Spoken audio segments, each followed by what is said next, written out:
Assalamualaikum warahmatullahi wabarakatuh. Alhamdulillahirabbil alamin. Nahmaduhu wa nasta'inuhu wa nastaghfiruh. Wa na'udzu billahi min syururi anfusina wa min sayyiati a'malina.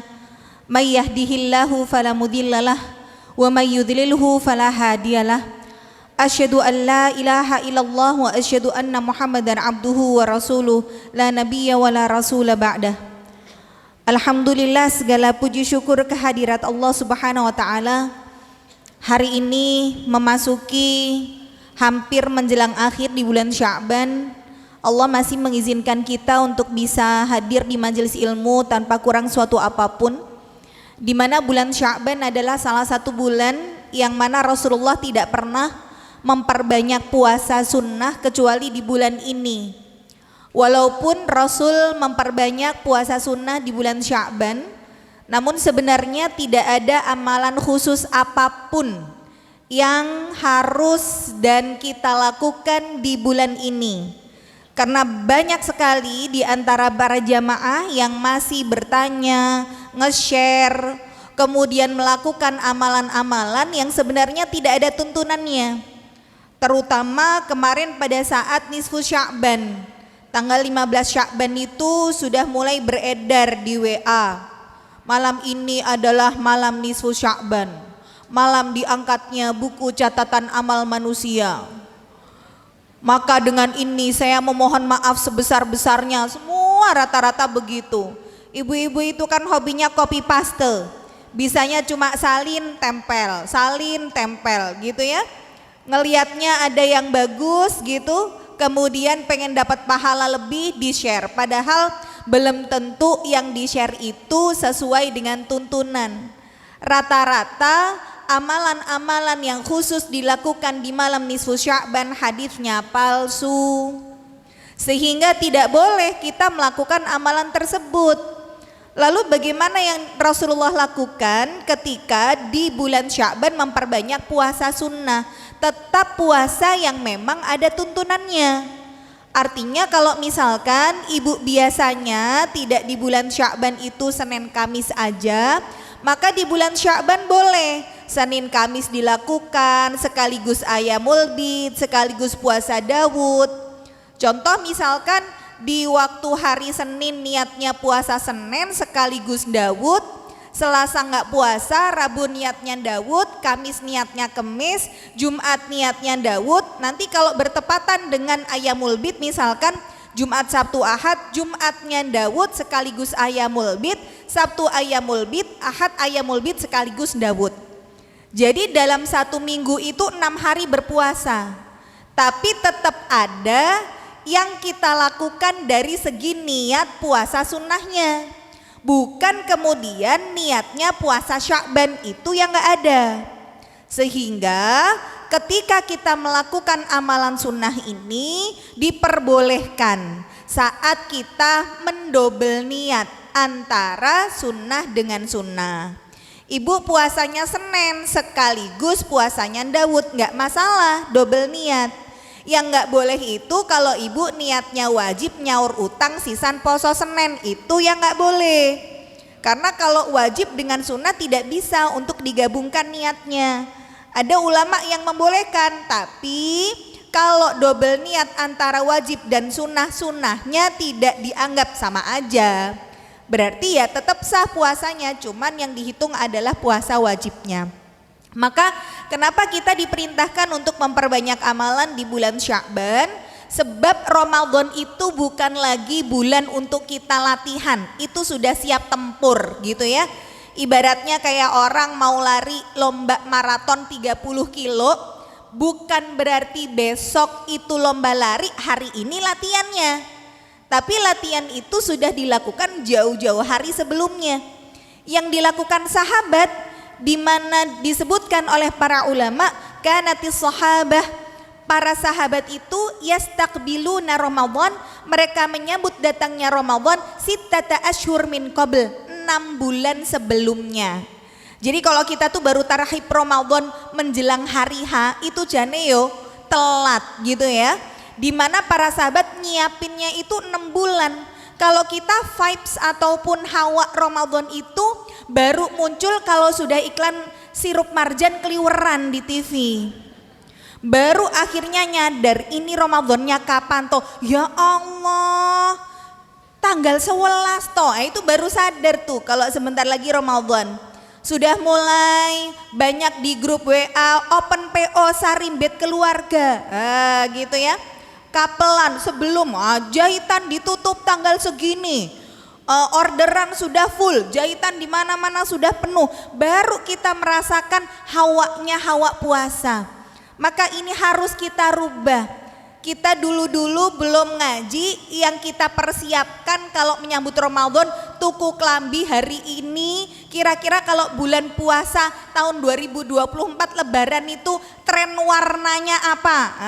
Kalau tahun kemarin tren warnanya sage green, ya hijau sage, ngantek sak kampung kabeh hijau. Semua keliuran di media sosial ijo kabeh. Entah tahun ini trennya apa. Itu dulu ketika kita belum ngaji.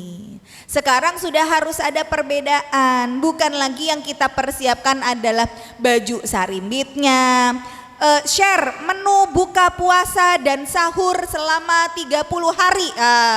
Itu aja yang di-share. Bu, nge-share amalan-amalan yang dianjurkan untuk kita lakukan gitu loh. Ya, jadi ternyata Allah masih ngasih kita kesempatan bisa hidup di hari ini, bernafas dengan oksigen yang bebas kita hirup sebanyak-banyaknya, pasti ada maksud dan tujuan. Allah tahu bagaimana amal ibadah kita tahun kemarin belum sempurna, masih banyak kekurangannya, sehingga kita dikasih ketemu sama Ramadan lagi untuk menambal kekurangan-kekurangan itu. Pernah suatu hari ada salah seorang sahabat namanya Thalhah bin Ubaidillah. Beliau itu melihat ada 2 orang sahabat karib, ada 2 orang yang benar-benar dekat, sampai 2 orang ini masuk Islamnya bareng, amal ibadahnya 11-12 gitu ya. Kita itu kan biasanya memang kadang punya teman akrab. Kalau yang saya lihat biasanya teman akrab itu podo-podo rondone sih biasanya. Sama-sama jandanya gitu ya. Kalau yang saya lihat dari ibu-ibu ya, sing siji iso numpak motor, sing siji gonceng tok. Anggero arep ngaji, ngampiri gitu ya. Wes pokoknya kemana-mana berdua aja. Pengajian bariki neng di kene yo, kene. Itu suka ada tuh yang sukanya kemana-mana selalu berdua. Kadang kita suka nitik, pokoknya anggere enek ibu iki, mesti enek ibu iki. Gitu ya, punya ya Bu ya temen yang begitu.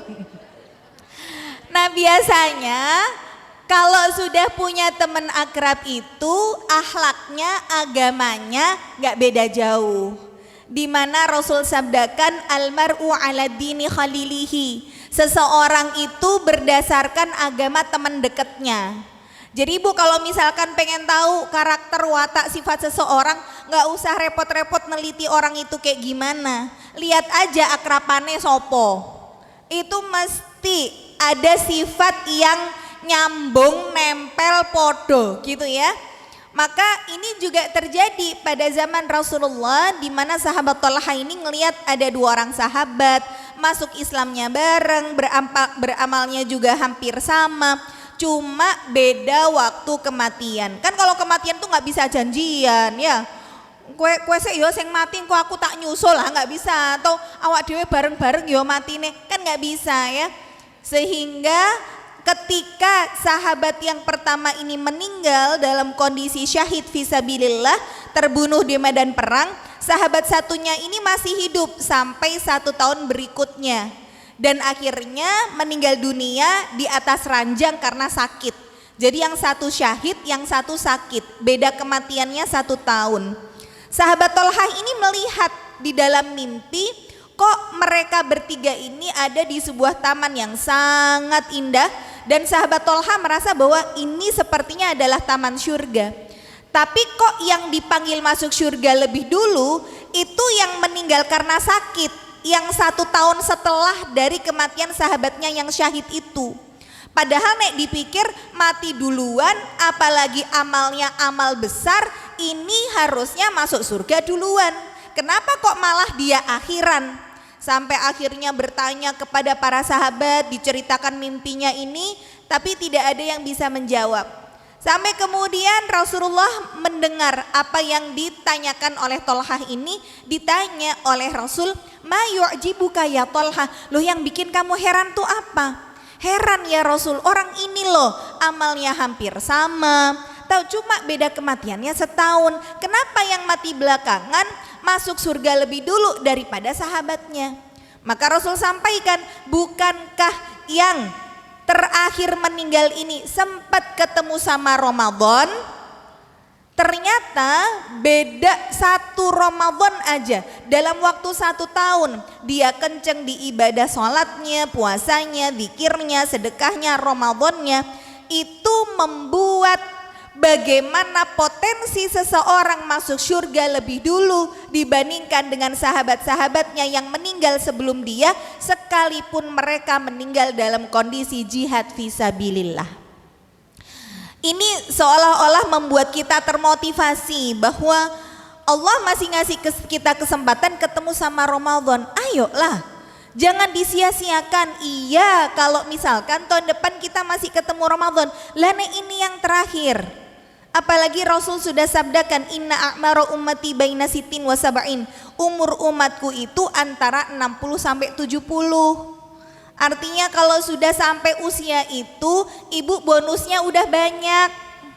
Cuma tinggal nyiapin bekal aja. Maka ayo di hari ini Allah masih ngasih kita kesempatan belajar, diluruskan niatnya, diikhlaskan segala sesuatu yang kita lakukan untuk Allah saja. Berusaha untuk melakukan semua amal ibadah itu sesuai dengan yang dituntunkan oleh Rasul. Karena yang namanya diterima amal ibadah tuh ya syaratnya cuma 2 ini aja. Harus ikhlas sama harus ada tuntunan dari Rasulullah. Nggak sekedar niatnya baik, tapi caranya juga harus benar.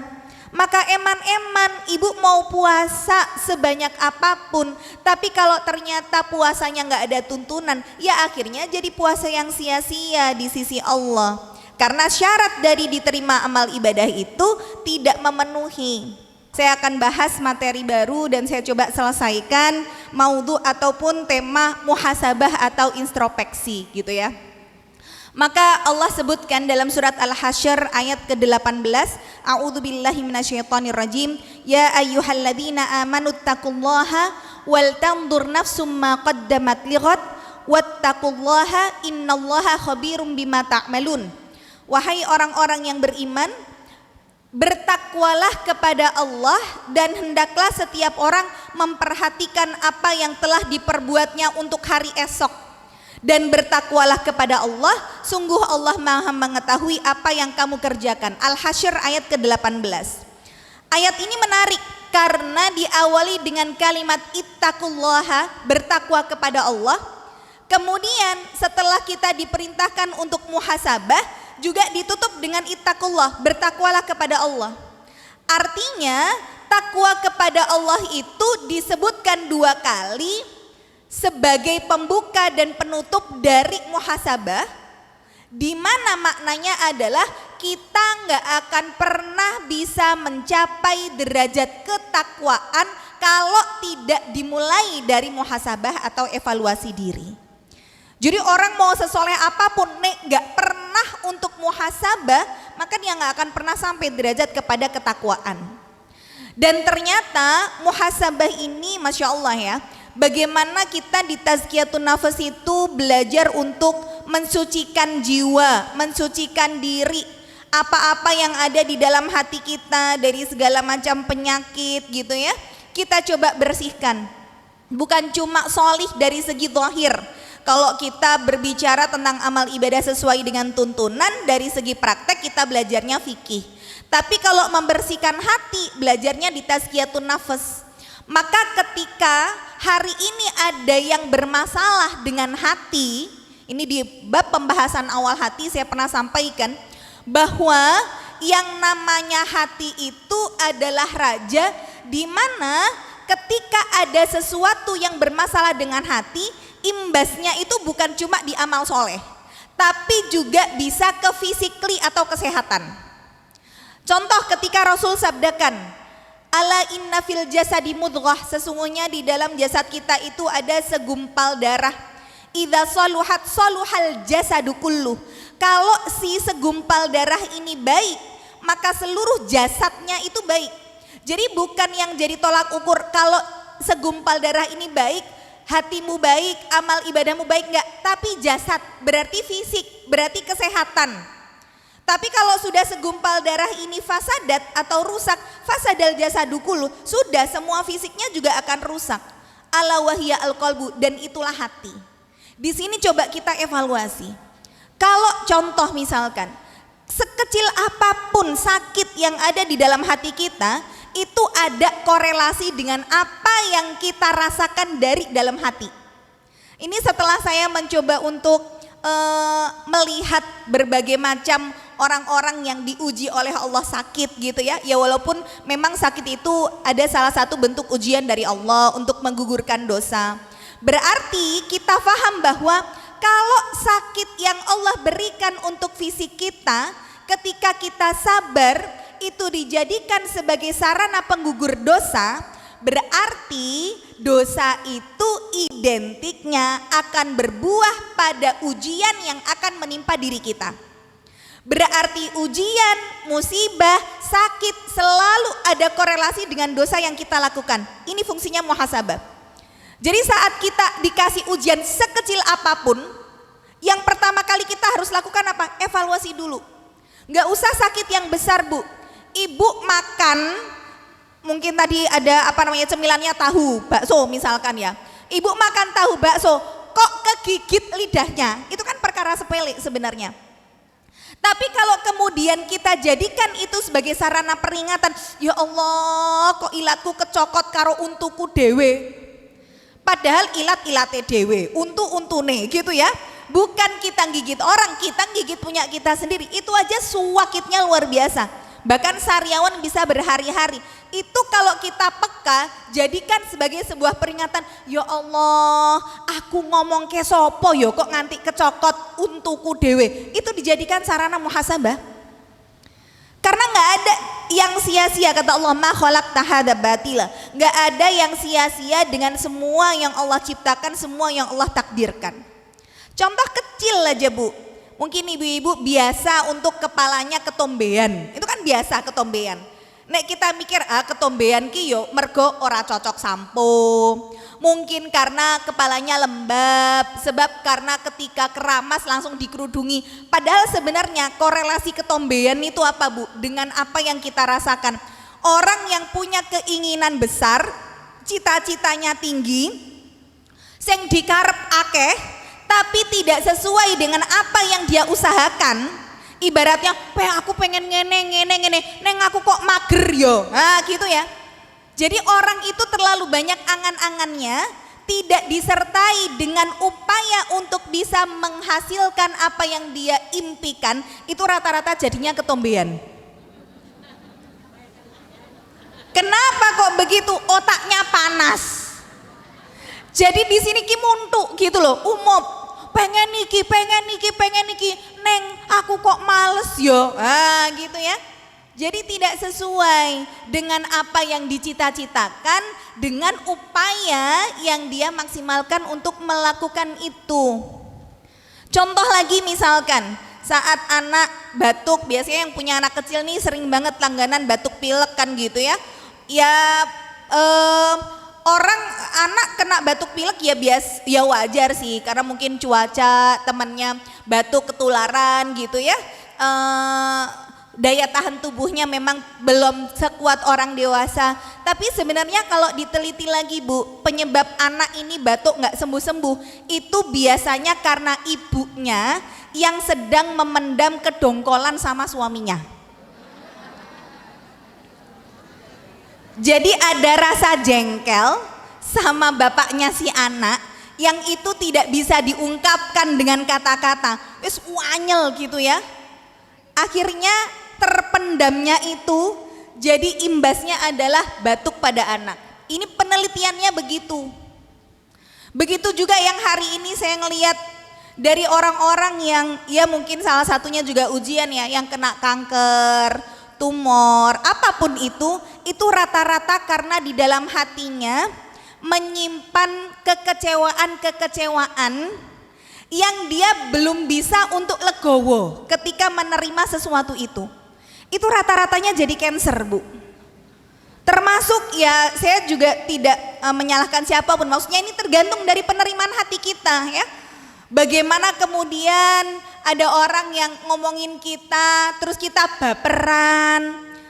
Mungkin bukan kita yang salah, tapi orang lain ketika ngomong sesuatu yang akhirnya memicu kita lagi sensitif, akhirnya mendem di sini, sakit hati, ataupun terkadang melihat sesuatu yang dia harapkan itu ekspektasinya tinggi tapi tidak sesuai dengan kenyataan. Tak kira wong ngene beknen kok. Nah itu jadi apa ya, kekecewaan yang menumpuk-numpuk dan akhirnya menjadi pemicu kanker itu.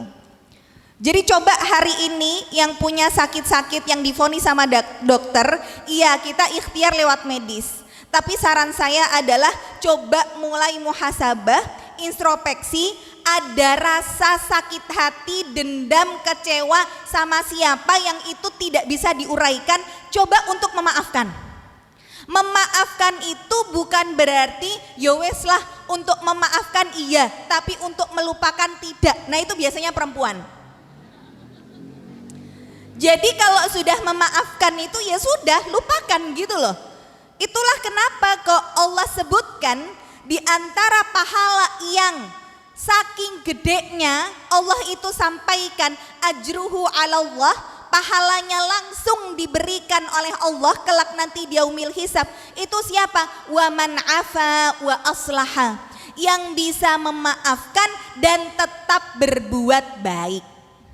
Poinnya itu bukan cuma memaafkan, bukan, tapi bisa nggak kita tetap ngapii orang yang sudah berbuat salah, zalim, jahat sama kita, dan kita jadikan itu sebagai salah satu sarana sedekah kita di jalan Allah.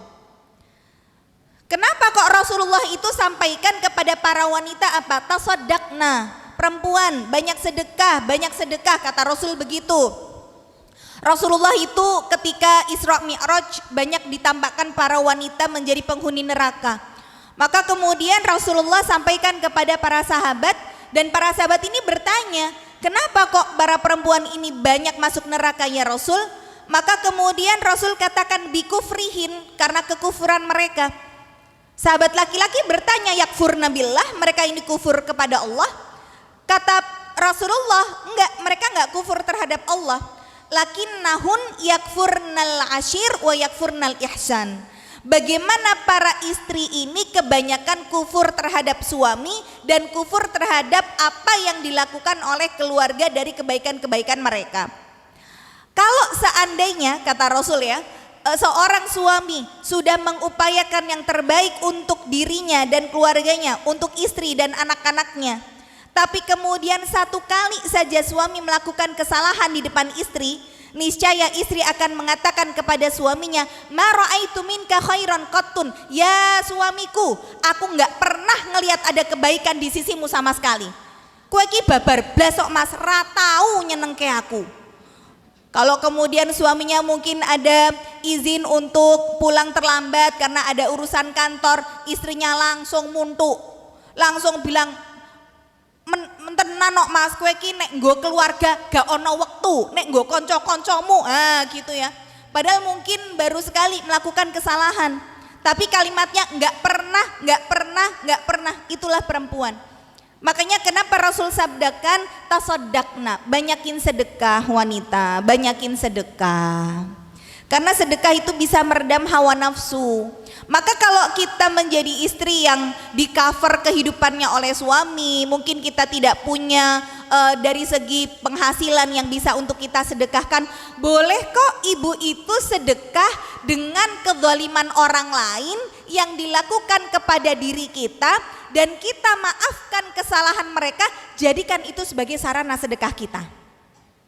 Jadi ketika mau tidur itu muhasabahnya adalah, ya Allah, Apapun yang orang-orang lakukan hari ini kepadaku ya Allah, mungkin ada yang ngomongin aku di belakang, mungkin ada yang utang sama aku nggak nyaur-nyaur, ditagih luweh galak dek nanti timbangnya aku gitu ya. Kan sekarang begitu ya Bu ya. Sing diutangi malah luweh galak timbang sing ngutangi ya. Maka jadikan itu sebagai sarana sedekah kita di jalan Allah. Kalau sudah begitu, nanti hati itu rasanya tenang aja. Plong, tidur juga mumet aku, timbangnya mumet tak tinggal turu, nggak bisa selesai masalahnya.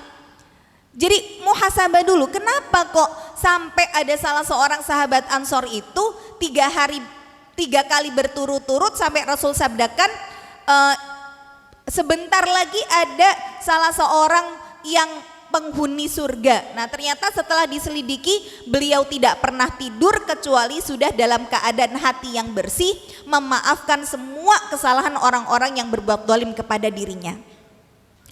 Jadi ini yang kita lakukan ya, apapun itu, mau masalah kita sekecil apapun, mau hari ini sakit kita divonis sama dokter seberat apapun, yang pertama kali harus kita lakukan adalah muhasabah dulu.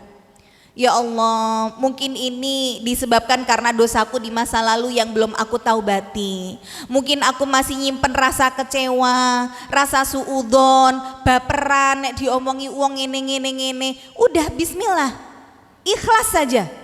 Nanti lama-lama sakit yang ada di tubuh kita perlahan akan hilang seiring dengan kita melegowokan hati. Dicoba ya. Maka kita akan belajar sekarang gimana caranya untuk kita bermuhasabah ya. Pertama, cara bermuhasabah itu ada kesempatan amal solih, kerjakan. Jadi kesempatan amal solih ini gak akan datang 2 kali. Contoh misalkan gini, ibu datang ke Kartini di hari Selasa jam 6:30 pagi, jam 7 pagi sampai jam 8. Kalau ibu datang dapat ilmu, dapat kajian.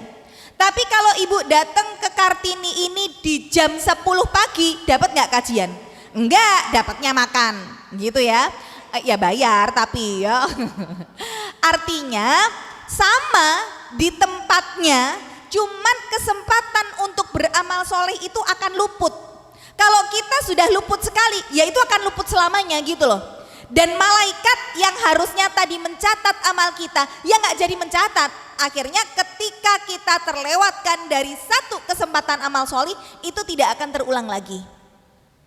Ibu ketika di waktu haji melewati Mina, Musdalifah, Arafah, tempat-tempat yang memang di situ mustajabnya doa, kemudian ada praktek ibadah yang sesuai dengan sunnah kita lakukan, bertambah pahala yang luar biasa.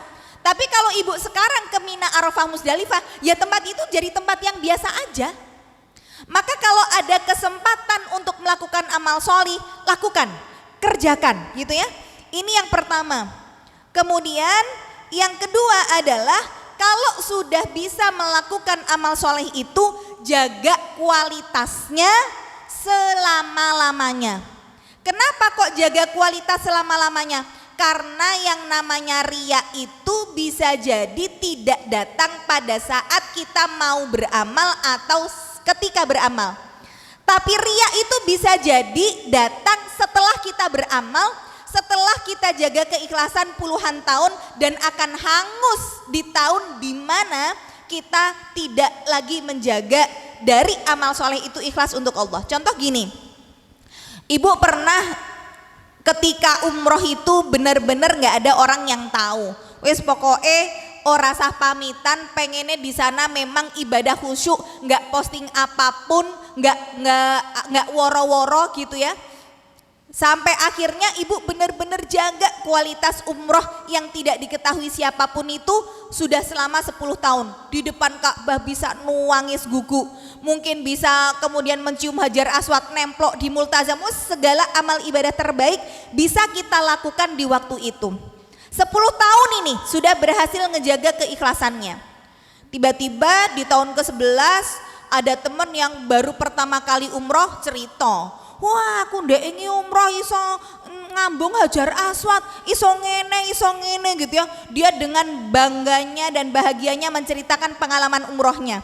Ibu yang sudah 10 tahun lalu jaga benar-benar ibadahnya dengan nggak ketahuan orang satu pun, nyeletuk dalam hati, nggak ngomong alah gur kaya ngono dicerita-ceritake, aku sing iso nangis guguk ngarep Ka'bah, iso nemplok ning multazam biasa wae. Itu hancur, hangus amal ibadahnya di tahun ke-11 setelah 10 tahun kita berusaha untuk menjaga keikhlasan amal itu. Dan kita itu bisa mendeteksi salah satunya apakah amal kita terindikasi riya atau enggak. Itu bukan sekedar dari ucapan, dari apa yang kita posting, dari apa yang kita ceritakan kepada orang, bukan hanya itu. Bahkan ketika kita sudah ada perasaan pengen ditanya, ini enggak cerita, cuma pengen ditanya, itu salah satu indikatornya kita sudah tersentuh dengan riya. Contoh misalkan ibu pengajian pas hari Kemis, dibagi snack, terus yang lainnya dengerin kajian sambil makan. Kemudian ibu yang kotak snacknya nggak dibuka sama sekali, diem aja, lihat kanan kirinya makan, cuma batin, kok yo ora nek sing pengertian men karo aku to yo, kok yo aku ra ditakoi, kok ra dipangan ngopo. Jadi dia bukan pengen buka puasa, wong snack juga paling rasanya kayak gitu. Dia cuma pengen ditanya. Lah nek aku ditakoi, Bu, kok snacknya nggak dimakan? Kan aku iso jawab, saya lagi puasa. Tuh ya. Cuma sekedar pengen ditanya itu bisa terindikasi kita riya. Ya beda kalau ibu beneran ditanya, ya. Ya kalau ditanya beneran ya jawab, ya jangan terus ibu tetangganya jam 6:30 jek dasteran, jek rongados beleken misalkan ya, jek kucel gitu nyapu depan halaman. Oh ibu wes ayu arep ngaji yo ya, sudah mandi, sudah kinclong glowing gitu ya. Kalau sana juga glowingnya lengonan. Nah ya, sekarang itu kan bahasanya glowing, padahal glowing itu kan minyaken toh Bu asline ya. Nah, jadi ketika kita sudah naik motor nih, wah tonggoku kayak jek dasteran rongados. Nah, aku tak lewat tak tin gen ditakoi arep ning ndi. Ya, gitu ya. Jadi begitu kemudian naik motor, tin. Kan nanti ditanya, "Weh, Bu, kok wis ayu? Arep ning ndi?" Aku kan iso jawab, "Pengajian." Wis regepe. Jam sakmene wis ngaji, aku adus wis durung. Nah, tuh. Ketika kita ada rasa bangga bahwa loh aku jam segini wes ayu, omahku wes beres gitu ya, terus aku wes iso mangkat ngaji, delok kowe adus wes durung, itu sudah hancur, hangus semua amal ibadah yang kita lakukan secara tidak sadar. Makanya jaga kualitas amal itu bukan saat kita mau melakukan amalnya, bukan saat kita sudah beramal, tapi benar-benar jaga kualitasnya seumur hidup. Makanya Rasulullah itu sabdakan bahwa Allah itu mencintai seorang hamba, innallaha ahabba abdan, Allah itu mencintai seorang hamba yang apa? At-taqi, orang yang bertakwa, kemudian al-ghani, orang yang kaya tapi gemar sedekah, yang ketiga adalah al-khofi, khofi itu yang menyembunyikan amal ibadah. Jadi kalau kita bisa jadi orang yang ibadahnya nggak dilihat oleh siapapun, itu lebih afdol daripada yang kita tampakkan. Walaupun kalau ada yang bertanya boleh nggak amal ibadah ditampakkan untuk syiar, boleh. Tapi kembali semua tergantung dari apa yang kita niatkan. Ibu ketika kajian seperti ini sambil ngevideo, sambil nge-shoot misalkan ya, kemudian di-share di status, boleh nggak? Boleh untuk syiar. Tapi ketika sudah ada rasa misalkan ya, iki lo aku iso foto karo ustadzae, tak share neng status WA. Terus kita ada rasa tergelitik untuk lihat sopo wae sing wis ndelok statusku yo. Nah, itu bisa jadi terindikasi riya loh. Karena ada rasa di dalam hati bahwa oh sing ndelok iki, wah dhek ndelok ki. Wah, berarti apa yang aku lakukan berarti dhek ketembak ki. Kan kadang ada tuh Orang yang nyindirnya itu lewat status WA. Ketika kita merasa bahwa orang yang kita targetkan sudah lihat status kita, bahagia. Dia wes ndelok statusku, kena iki. Gitu ya. Hati-hati betul. Niat untuk syiar boleh, tapi kembali kepada bagaimana setan itu dengan mudahnya masuk, berjalan seiring dengan aliran darah kita, dan yang tadinya kita ikhlas digerogoti akhirnya jadi riya, dan hangus semua amal ibadah kita karena ada riya itu ya. Maka kalau ada potensi amal yang bisa kita sembunyikan, lebih baik disembunyikan daripada kita tampakkan. Ini yang kedua ya, jadi jaga kualitas amal selama-lamanya. Kemudian yang ketiga adalah menjauhkan diri dari dosa-dosa dan tidak mengulanginya lagi. Jadi kalau taubat itu ikrar, kita bersumpah untuk tidak mengulangi dosa kita. Kalau istighfar itu permohonan maaf. Jadi kalau misalkan kita melakukan kesalahan, minta maafnya lewat istighfar, tapi ikrar untuk tidak melakukannya lagi itu dengan melakukan taubat ya. Maka ketika hari ini dari segi amalan-amalan kita yang fardu atau ada amalan yang wajib yang kita tinggalkan secara sengaja tanpa adanya udzur syar'i, ini bisa untuk kita qadha atau bisa untuk kita ganti, kita ganti. Caranya begitu. Contoh nih misalkan gini Bu, kayak sholat wajib yang sehari 5 kali itu, ketika kita dulu pernah meninggalkannya tanpa ada udzur syar'i, artinya karena ketidaktahuan hukum. Contoh misalkan nih, dulu zaman kita masih muda, sudah akil balik sih, tapi sholatnya masih bolong-bolong gitu ya. Sholatnya bolong-bolong itu kenapa? Ya nggak tahu ya, males aja kayaknya dulu sholat. Maka hari ini sholat itu nggak boleh untuk diganti. Kenapa nggak boleh diganti? Karena kita meninggalkannya dengan sengaja. Sehingga yang meninggalkan amalan fardu tanpa ada udzur syar'i menjadi dosa untuknya dan tidak ada pengqadhaan baginya. Tapi kalau kita meninggalkannya karena ada udzur syar'i, karena ketidaktahuan hukum. Contoh misalkan kita baru belajar fikih. Dulu pernah kondisinya keguguran, usia kandungan di bawah 4 bulan.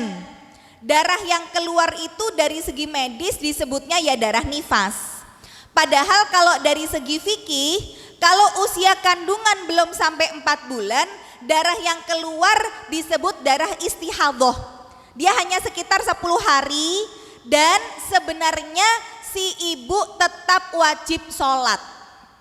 Sehingga kalau dulu ibu pernah keguguran di bawah usia kandungan 4 bulan dan tidak sholat selama 10 hari, maka sholat itu wajib untuk diganti.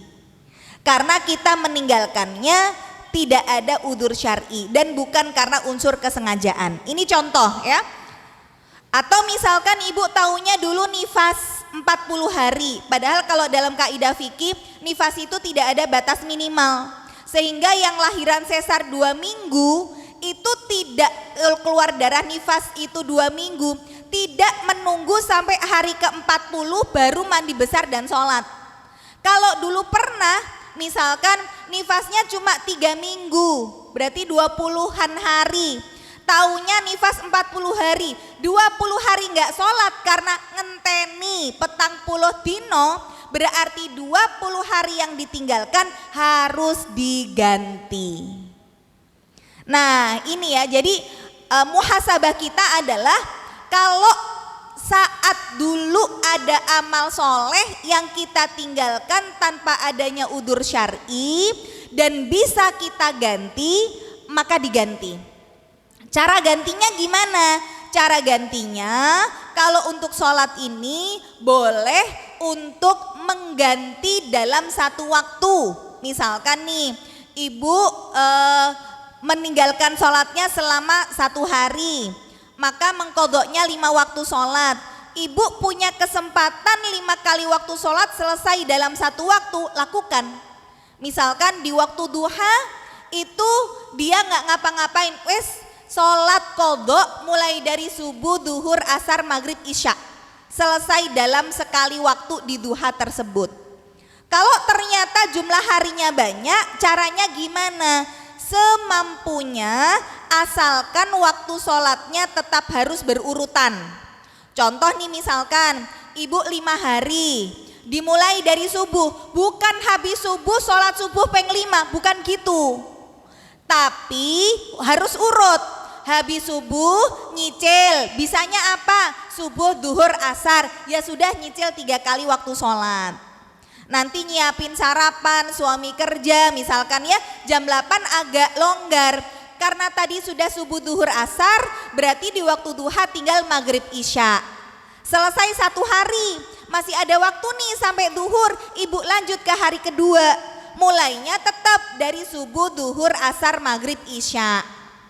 Bisa rampung 2 hari, nanti break misalkan, habis duhur nyicil hari ketiga, terus begitu. Tapi tetap berurutan waktunya. Jadi bukan subuh di subuh, duhur di duhur, bukan. Tapi selesaikan dulu 5 kali waktu sholat ini dalam 1 waktu, baru masuk ke hari berikutnya. Ini caranya ya. Jadi ada sholat yang memang boleh untuk diqadha, yang kita meninggalkannya tanpa ada udzur syar'i, tapi ada yang nggak boleh diganti. Siapa yang nggak boleh ganti sholat? Yang meninggalkan sholat karena unsur kesengajaan.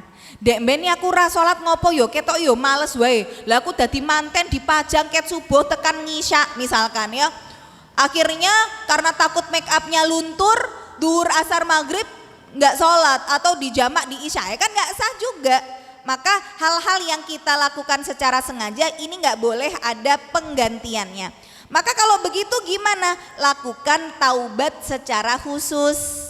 Makanya taubat tadi ikrar untuk tidak mengulangi lagi. Karena kita tahu dosa kita yang apa, maka dilakukan taubatnya secara khusus untuk minta ampun dari dosa sholat yang kita tinggalkan dengan sengaja itu. Jadi ikrarnya taubat itu dengan kita wudhu dulu, sholatnya silahkan dilakukan, yang penting di waktu yang boleh untuk melaksanakan sholat sunnah. Misalkan di waktu duha atau di waktu tahajud, boleh silahkan ibu niatkan sholat taubat, tidak ada niat khusus, tidak ada lafadz yang harus dilakukan nawaitu sholat taubat rokaatain, itu nggak ada, semua diikrarkan dalam hati saja. Kemudian sholat 2 rakaat, setelah itu perbanyak istighfar, minta ampun dari dosa yang kita lakukan, dan dibuktikan dengan taubat kita itu meningkatnya amal soleh setelah kita melakukan taubat. Jadi harus ada pembuktiannya. Maka Allah itu ketika menerima taubat kita, indikatornya apa? Apa yang kita lakukan setelah taubat? Kalau setelah taubat amal solehnya jadi meningkat, berarti itu tanda taubat kita diterima. Tapi kalau kemudian biasa aja gitu ya, yang penting aku sholat taubat misalkan, terus balik lagi ke habitat awalnya, maka ya sama aja, itu pertanda taubatnya tidak diterima. Jadi indikatornya adalah lihat setelahnya ya. Jadi ini caranya bagaimana dari amal wajib yang ditinggalkan bisa untuk diganti-diganti. Kalau tidak bisa diganti, maka ditambal dengan amalan-amalan sunnah. Jadi kayak tadi sholat wajib kita tinggalkan secara sengaja kan nggak boleh diqadha. Maka caranya gimana? Ibu perbanyak sholat sunnah untuk menambal kekurangan-kekurangan di sholat wajib kita. Begitu juga pada saat puasa wajib juga gitu.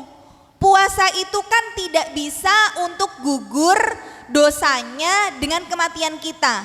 Masih punya hutang puasa, meninggal utangnya lunas, nggak bisa. Maka dia harus dibayarkan oleh ahli waris. Contoh misalkan kayak ada orang tua kita meninggal. Nanti kondisinya apakah orang tua ini kita bayarkan utang puasa atau kita fidyahkan? Tergantung dari kondisi orang tua ketika meninggal, termasuk yang masih bisa puasa atau tidak. Contoh misalkan orang tua kita walaupun sudah tua tapi puasanya masih kuat. kok qadarullah meninggalnya mendadak. Maka beliau masih punya utang di hari itu, karena misalkan meninggalnya pas puasa, baru dapat setengah hari misalkan, berarti masih utang puasa di hari itu. Maka kita bayarkan hutang puasanya, bukan dibayarkan fidyahnya. Kenapa? Karena orang tuanya masih mampu puasa.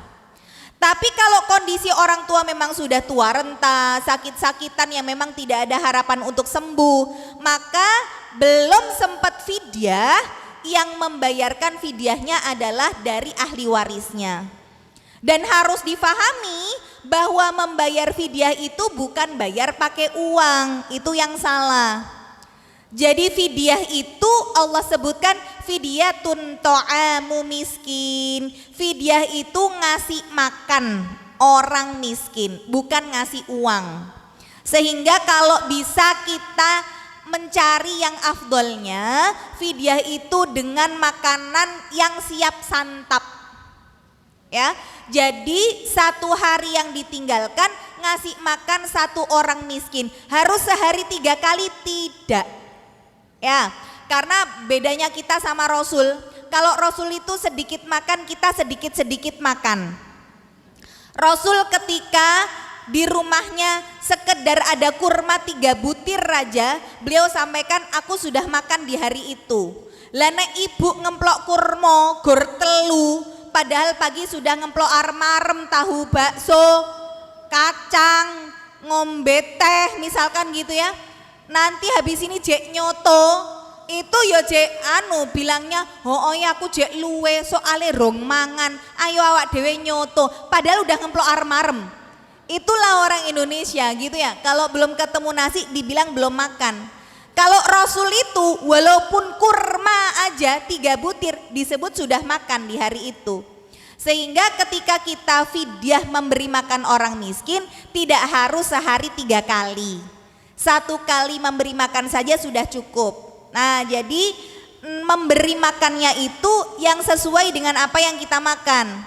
Jadi jangan kita biasa makan ayam kasihnya cuma tempe tahu, jangan gitu ya, sesuai. Nah, ini boleh untuk kita rapel, misalkan nih 30 hari puasa Ramadan berarti 30 orang miskin. Ibu nggak mau ribet, pesen aja nasi bok 30 gitu ya.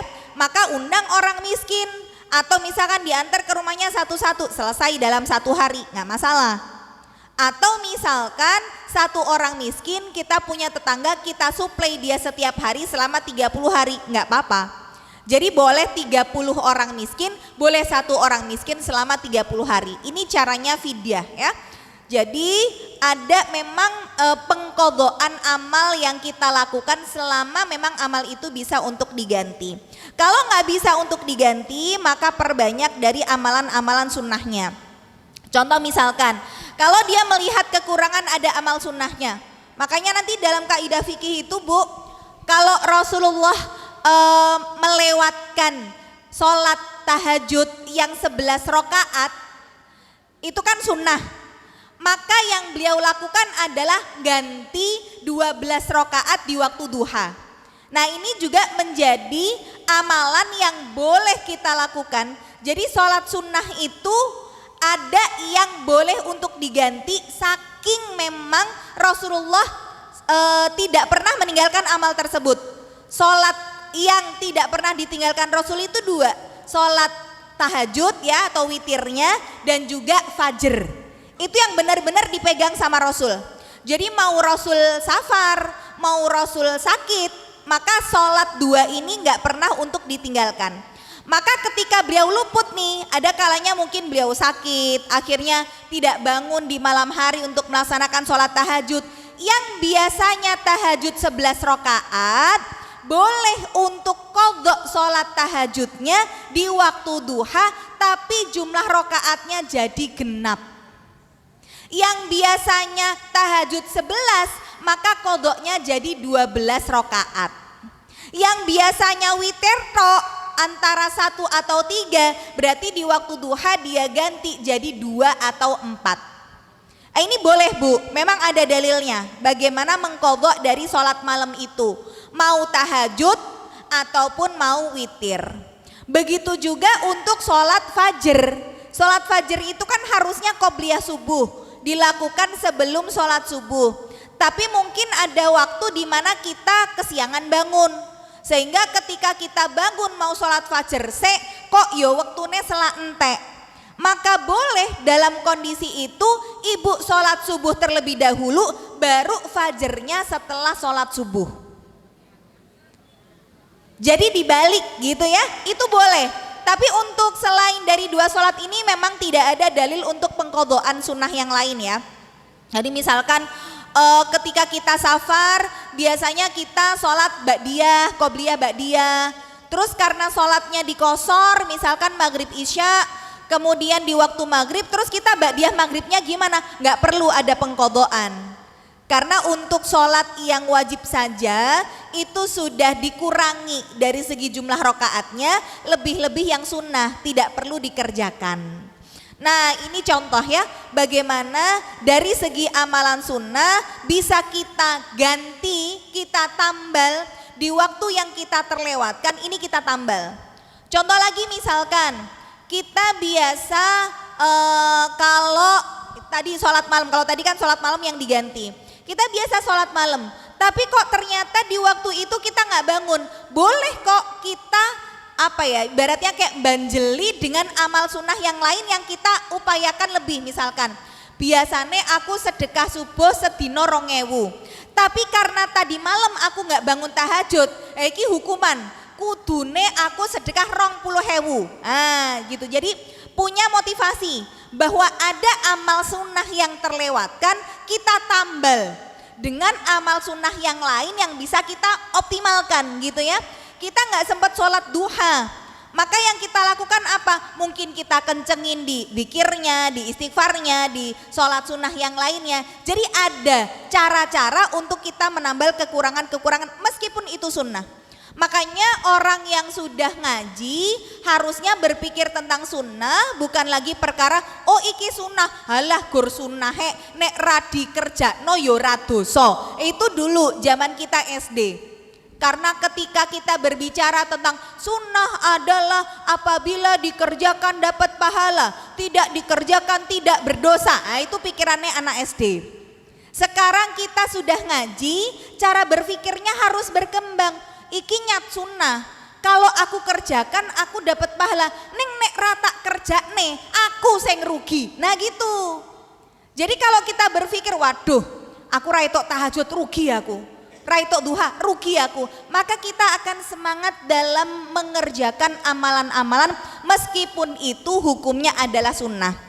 Jadi boleh untuk kita ini melakukan amal sunnah yang kita wajibkan. Orang lain tahajud sunnah, aku wajib. Sehingga ketika kita mewajibkan untuk diri kita sendiri, saat kita tidak melakukan amal itu, ada bentuk hukuman yang kita lakukan untuk diri kita. Contoh kayak misalkan Umar bin Khattab itu, beliau ketika mengagumi kebunnya yang begitu luas, kemudian buah-buahannya ranum banyak, beliau terkagum-kagum dengan kebun kurmanya itu. Sampai akhirnya saking asyiknya mengagumi kebun kurmanya, datang ke masjid, kondisi masjid itu sholatnya sudah dilaksanakan. Bukan dia nggak sholat jamaah telat, dia jadi makmum yang masbuk. Wah itu nyuselnya kayak apa. Maka beliau berazam dalam hati, beliau datang kepada Rasulullah, ya Rasulullah nih gara-gara aku mengagumi kebunku sampai aku telat sholat, maka dengan ini aku sedekahkan kebunku sak isi-isinya. Saking bagaimana beliau menghukum dirinya sendiri. Maka kata Rasulullah, jangan kau sedekahkan kebunmu plus isinya, tahanlah kebunmu dan sedekahkanlah isinya. Jadi ibu coba punya nggak motivasi kayak gitu ya? Saat ibu belanja, wah iki arep mantu, oh belanjane sak wakeh-akehe, ya mulai dari kain sarimbit seragaman, hembate, opo-opo misalkan ya, saking banyaknya belanja, akhirnya sholat, ya Allah wis jam 2 iki, rong sholat duhur, karena keasikan belanja. Kemudian bilang sama Allah, ya Allah goro-goro blonjo, aku sholatnya dadi keter. Wes dengan ini ya Allah, apa yang hari ini aku belanjakan, aku sedekahkan di jalanmu. Wah. luar biasa itu kalau bisa ya. Nah itu kalau melihat motivasi Umar bin Khattab ya, Umar bin Khattab nggak cuma belanjaan Bu, kebun sak isinya gitu ya. Nah jadi ini diantara yang bisa kita lihat motivasi bermuhasabah. Maka orang yang hari ini sudah dikasih Allah hidayah, sudah dikasih ilmu, selalu melihat amal soleh itu sebagai bentuk perdagangan. Kita itu Bu jual beli sama Allah. Yang kita jual apa toh? Amal soleh kita, itu bentuk jualan kita. Sholat kita, puasa kita, sedekah kita, itu barang dagangan kita. Kita tawarkan sama siapa? Sama Allah. Orang itu kan kalau mau beli dagangan mesti milih dong ya. Ibu habis ini belanja di depan, mesti kan mbok kudung, mbok kos kaki, kan dilihat dulu ada cacatnya atau enggak. Nek enggak ada cacatnya baru dibeli. Allah juga gitu. Allah berkenan untuk membeli barang dagangan kita dari amal soleh dan alat tukarnya berupa surga. Jadi kalau barang dagangan ibu berkualitas, Allah mau membeli dengan surga. Nek elek cacat kabeh, ya Allah ndak mau nerima. Maka orang yang beriman ini harus bisa melihat bagaimana amal solehnya sebagai bentuk perniagaan. Pertama, menjadikan amal soleh sebagai bentuk modal usaha. Oh modalku apa? Amal soleh. Dijaga benar-benar ya. Maka dia bisa melihat amal wajibnya sebagai modal dan amal sunnahnya sebagai bentuk investasi. Kalau kita punya modal 100 juta, pengennya nanti usahanya berkembang, punya usaha di bidang kuliner, punya bengkel, punya ini itu, maka peluang-peluang dari investasi itu yang kita lakukan, itulah bentuk bagaimana amal sunnah kita lakukan sebagai bentuk investasi, nambah keuntungan. Aku nggak cuma yang wajib tok, aku pengen tambah untung, aku duha, aku tahajud, aku sedekah, aku zikir, aku tobat, aku istighfar, terus begitu. Jadi melihat amal sunnah sebagai bentuk investasi dan menjadikan keburukan dan kemaksiatan sebagai bentuk kerugian yang akan bikin dia jadi buntung, bukan untung malah buntung. Wah, berarti kalau yang namanya ada orang usaha, dia akan menghindari sesuatu yang bisa bikin dia rugi. Sama kalau kita melihat amal ibadah kita sebagai bentuk perdagangan, maka kita juga harus bisa melihat bahwa satu keburukan, satu kemaksiatan yang kita lakukan itu akan mengurangi dari kadar bagaimana modal dan investasi kita di hadapan Allah. Kalau sudah bisa kita lakukan itu di akhir hari sebelum tidur, kita mulai muhasabah introspeksi. Ya Allah, mulai dari tadi aku ngaji, aku ditakwai uang apa rayo, aku di nenek ria misalkan gitu ya. Terus dari sholat duha terus begitu. Jadi bermuhasabah sambil ketika kita akan tidur maafkan. Sekali lagi maafkan semua kesalahan orang-orang yang mendolimi kita. Jangan pernah tidur dalam keadaan masih membawa dendam, sakit hati, dongkol, kecewa gitu ya. Makanya Rasul itu kan menjadi orang yang paling sehat ya. Beliau umurnya 63 tahun. Tapi 63 tahun itu cuma 2 kali aja sakitnya. Itu pun karena diracun, saking sehatnya beliau. Nah kalau kita kan umur 50 tahun aja sakitnya banyak kali, bukan 2 kali ya. Mulai dari encok, pegelinu, mumet, vertigo ya. Wah segala macam lah, asam lambung kumat, jantung, asam urat, segala macam, diabetes, hipertensi banyak. Rasul itu cuma 2 kali, itu pun karena diracun dan disihir. Dan yang menjadi penjelas untuk kita, kenapa kok Rasul bisa sesehat itu? Karena Rasul mengalami pembedahan dada itu sebanyak 2 kali untuk dibersihkan kotoran-kotoran yang ada di hati. Itu kan 2 kali. Makanya Anas bin Malik, pembantunya Rasul, melihat kuntu ra'aitu atharul makhit fi sadri Rasulillah. Aku itu melihat ada bekas jahitan di dada Rasul. Yang diambil sama malaikat apa? Kotoran-kotoran yang ada di hati Rasul itu. Sehingga apa yang ada di dalam hati kita dari segala macam keburukan dan yang kita rasakan itu ada imbas untuk sakit yang ada di fisik kita. Makanya yuk muhasabah, introspeksi, evaluasi diri gitu ya. Caranya dengan melakukan hal-hal yang tadi. Mudah-mudahan Allah selalu membimbing jalan kita, Allah memberikan kita hidayah, Allah istiqomahkan kita ya, sehingga nanti puncaknya Allah terima amal ibadah kita dan Allah wafatkan kita dalam keadaan husnul khatimah. Amin ya rabbal alamin. Barakallahu fikum. Sekali lagi saya mohon maaf kalau selama beberapa tahun ini saya banyak melakukan kesalahan yang tidak saya sengaja baik dari segi ucapan maupun perbuatan, saling mendoakan karena kita nggak pernah tahu doa siapa yang Allah ijabah ya, saling mendoakan dalam kebaikan. Sekali lagi saya mohon maaf atas segala kesalahan. Barakallahu fikum, wabillahi taufiq wal hidayah. Wassalamualaikum warahmatullahi wabarakatuh.